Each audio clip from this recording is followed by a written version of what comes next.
this, the fight America's been waiting for the past 3 years, ever since Sugar Ray Leonard vacated the welterweight title. It was inevitable from that moment, really, that one day Don Curry and Milton McCrory would fight for the world title. Well, they met in Las Vegas in the early hours of this morning for the undisputed welterweight championship of the world. Don Curry, the Cobra from Fort Worth, Texas. He's the current IBF and WBA champion. Comes from a boxing family. Curry started out as an amateur and had over 400 fights before turning professional, only 4 defeats. Since winning the World Championship, he's defended successfully on 5 occasions. Milton McCrory, the Iceman from Detroit, the same stable as Tommy Hearns. McCrory's the WBC champion, a title he's defended 4 times. Rather like Curry, McCrory's quite a gentle character outside the ring. Neither of them really go in for swapping insults. Well, really, you don't need to get involved in a slanging match when you can boast a couple of records like Curry and McCrory. Look at Curry, 23 fights. He's won all of them, 18 inside the distance. McCrory's pretty similar. He's had 28 bouts. He's won 27, 22 knockouts, and he's had 1 draw. That was against our own Colin Jones. McCrory's last fight was against Carlos Trujillo in Monte Carlo. It didn't last long. Round 3. Who says he can't punch? And what of Curry? He really came to everyone's attention over here when he fought Colin Jones for the title, and Colin really got some pretty rough treatment. Well, despite those painful memories, we're delighted to say that Colin is with us this afternoon.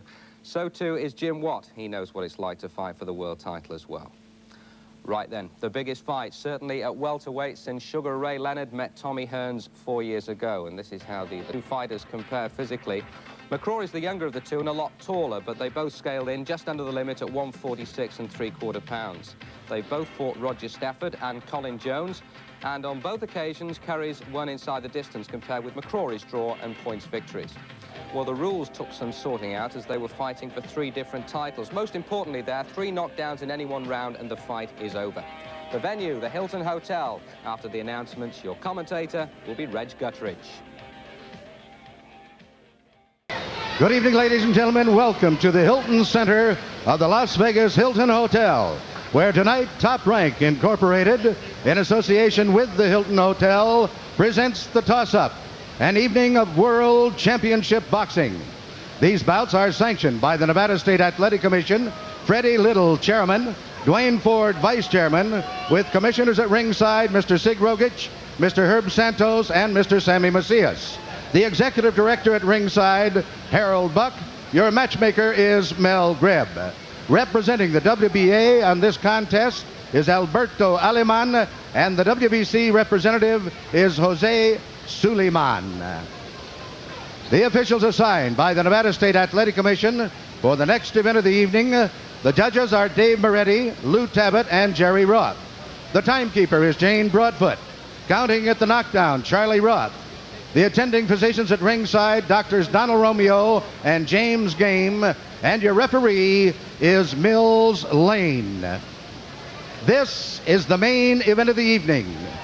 12 rounds of boxing for the undisputed welterweight championship of the world. Introducing, in the red corner, fighting out of Detroit, Michigan, weighing 146 3/4 pounds. He is undefeated in his professional career with 27 wins, no defeats, 1 draw, and 22 KOs. Ladies and gentlemen, introducing the WBC welterweight champion of the world, Milton, the Iceman, McCrory.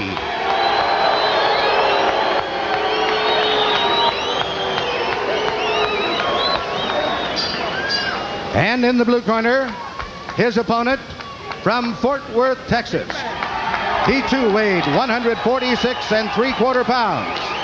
He too is undefeated in his professional career with 23 wins, no defeats, and 18 KOs.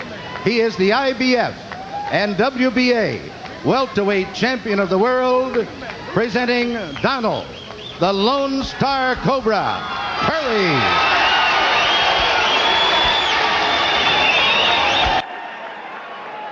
So referee then, Mills Lane from Reno, Nevada, works in the Deputy Sheriff's Office. In the dressing room.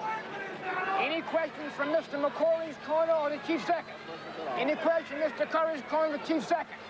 All right, let's get it on. Well, there it is. Almost like a gunfight, isn't it? Let's get it on, says Mills Lane, handling his 18th World Championship. Curry gets the final gargle there. That's trainer Paul Ray's. And McCrory just tapping the hand of Emmanuel Stewart then. So the opening round of, at last, the showdown fight, the unification of the World Welterweight Championship, scheduled for 12 rounds. And it seems to have been a long time coming now. The odds are heavily with Curry, with the local odds players. It's considered Curry country, really, although he's from Texas, which is a fair way from Nevada. But McCrory from Detroit, he's got a lot of support, but not in terms of money. Oh, what a right hand there. He gets off so quickly with a punch, Curry. He's often been criticised for slow starts. But, he's getting through right at the off.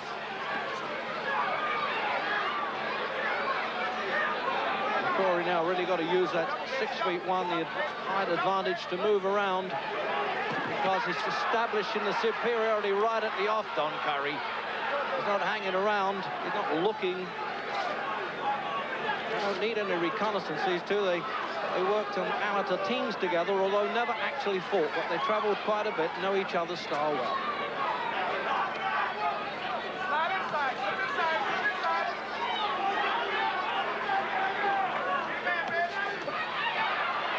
What a good start this is, too. I expected maybe they'll just have a look for the opening round, get the range going, but Curry's decided against that. Sugar Ray Leonard, who's just alongside us, he thinks he's weight for weight probably the best technical boxer around today, Curry. And he should know he held this championship.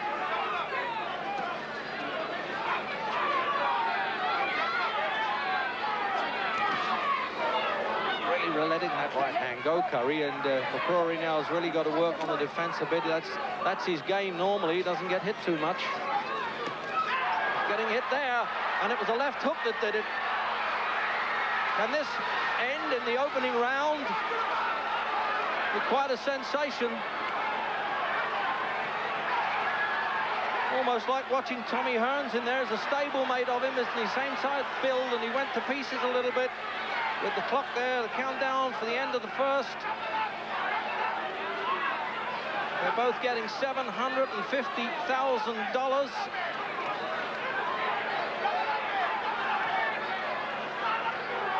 They get it for less than 3 minutes final work, although they've done months of work, of course, in preparation. But he took the punches well, in trouble, McCrory, but nonetheless, he took the best shots of Curry.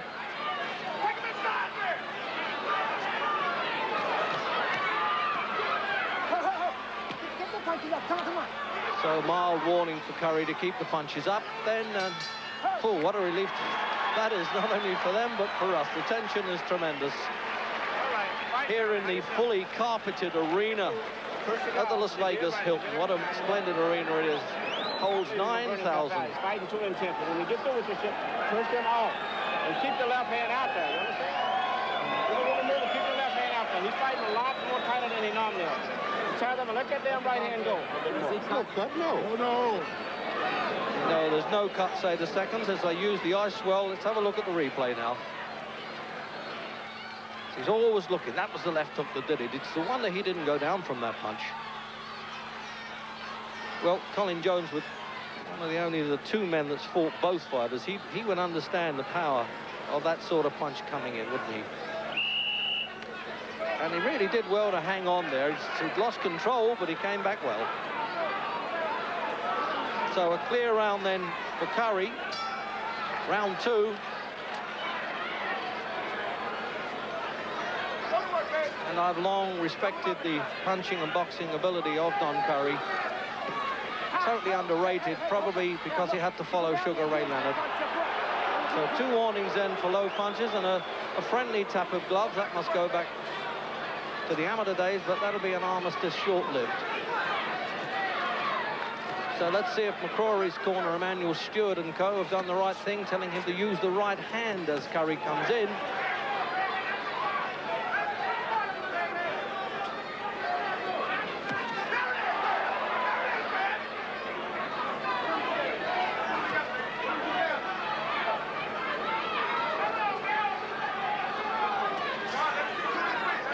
notice the guard there that Curry always has the hands well up. Those eyes of his look like gun barrels as he's really looking to unload the shot, and he did there, and he does it with either hand. That's why he's such a good champion.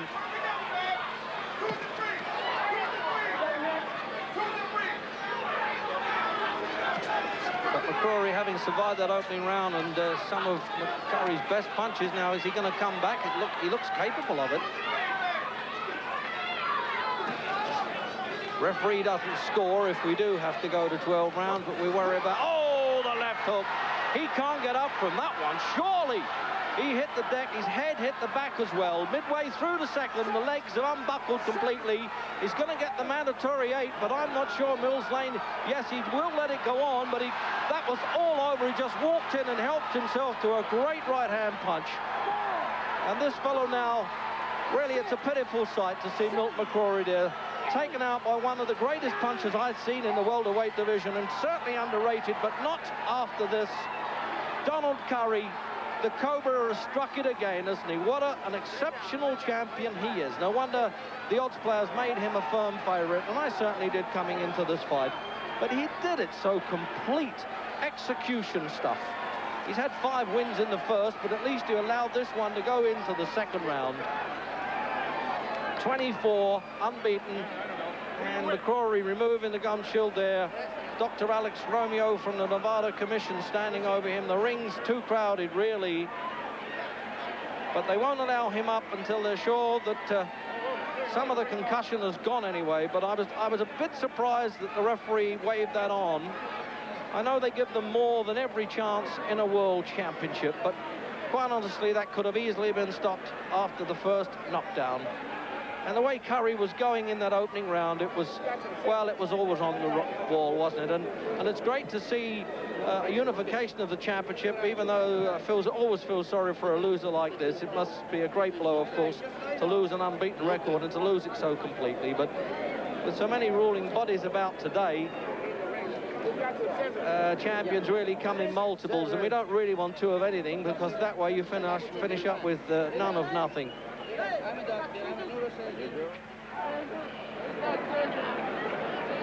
And the doctor was telling him there, I'm the doctor. So let's look at the final punches coming in. There's the left hook. He tried it for size at the start. Now, from the overhead camera, now watch this, look at that. Didn't know where he was. He just completely let go. The legs buckled straight under him, and his head hit the canvas. That's all padded under that canvas, by the way, but obviously the dead weight of him going down there was quite shocking. Donald Curry, did you anticipate something like this? Well, not really. Usually I don't get a strategy. I don't get that feeling until I get in the ring. And Milton was a lot taller than I thought he was. So I was going to try, you know, to fill him out the first couple of rounds, make him work hard.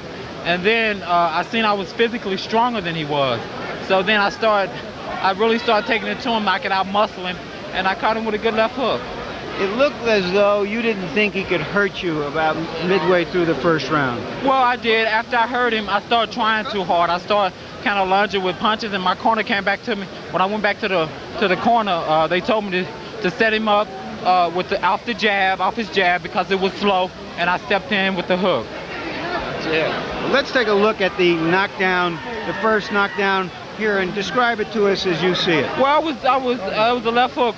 My corner been telling me that, you know, throw that left hook. He was wide open. Most crunk fighters are. I caught him right off his jab. Why are crunk fighters wide open for a left hook? Most of them drop their left hand, and they keep their hands low. And I knew Milton. I thought he was a lot faster than what he was as far as the jab, but he was poking the jab out there, and I stepped right in front of the jab, inside the jab with the left hook. You seem to come out almost in a cool fury, like you just couldn't wait to get at this man. Well, in the last couple of fights, it's kind of been that way. I would like to go back to boxing, but I physically, I thought I was a lot stronger, so I went out and took it to him. And he never gave you any problem at all? Not really. He hit me with some good shots in the first round, anything that didn't daze me, but it caught my attention that I was getting hit more than what I usually do. Let's then take a look at the final knockdown. Well, it was a right hand. Boom. I knew it was all over because I snapped his head back, and I knew then that it was over. You've talked about going right straight up to the middleweight division, or at least the junior middleweight division. Can you carry that punch with you? Can you hurt big guys like that? I think so. I think when I move up to the 54 pounds, that I'm a natural 54 pounder. I think I can handle the middleweight in maybe another year or so. You wait all this time to become the unified welterweight champion, and now you say after one fight you're going to abandon the title, or are you going to defend it at all? I don't think so. I think I want to go up and fight junior middleweight. I don't think the credibility in the welterweight division is nobody there that will motivate me to get up and make me do the things I'm supposed to do. In the junior middleweight, I think there's a lot of quality fighters that will make me better in the long run. Name some of them. Mike McCollum, Tommy Hearns, Santos, Davey Moore. It's a lot of good junior middleweights. Bring them out. What does this mean to you in terms of your saying that you want to be more than just a champion, that you want to be a boxing figure in history? Yeah, I think that's my goal. I think that's what really pumped me up for this fight, is that I'm looking more for longevity. Not really longevity, but history. I want to be named in the same breath with my man Sugar Ray Leonard. Well, you've got a way to go, but you're on your way. Thank you, Larry. Ladies and gentlemen, the time, 1 minute, 53 seconds of the second round. The winner by a TKO and new undisputed welterweight champion of the world, Donald, the Lone Star Cobra, Curry.